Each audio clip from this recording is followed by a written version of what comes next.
I guess it begins right after Christmas. BJ is self-employed, so his work comes through installing kitchens. And every Christmas, the industry shuts down for a couple weeks, so we expect that. But after Christmas, nearing the new year, we were waiting to start booking in the month of January. A couple days passed, nothing came in. A week passed, still nothing. So we're starting to freak out a little bit and wonder where money's going to come from to pay our bills. There's always been highs and lows, being self-employed, but when push came to shove, things always evened out. But in January, it just wasn't coming together. Also at the same time, we decided to move. We found a house in Halifax on the peninsula that seemed like was from God.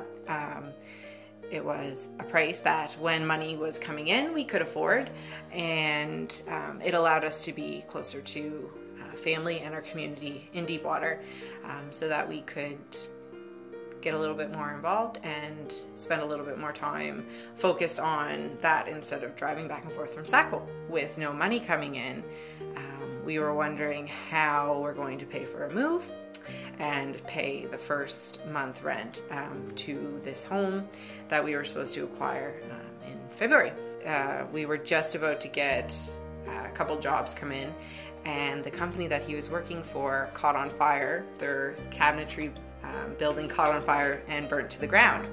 So we were really excited and anticipating those kitchens, and to wake up one day and get a text message that the cabinetry building had burned to the ground was devastating at that time, because we felt like, oh, it's finally coming together. God came through with some of the people from Deepwater in our community, giving us a hand, helping us out financially, and giving us the money to make it through and have that first month's rent provided solely from outside of our home, because it wasn't coming in.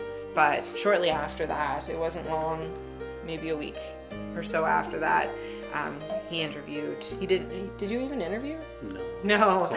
God just called him up and said that he had a job for him and he wanted him to come on and work for him.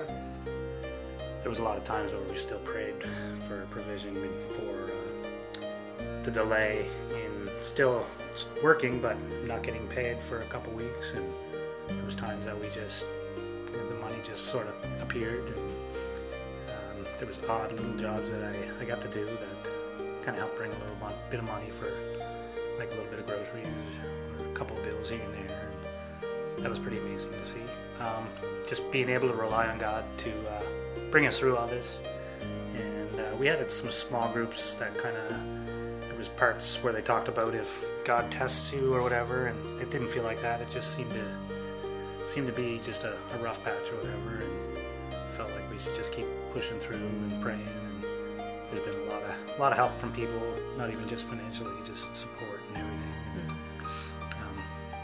And, when you are in a situation where you feel helpless, that you don't know when money's coming in, how things are going to get paid, and you have, kids that you're taking care of.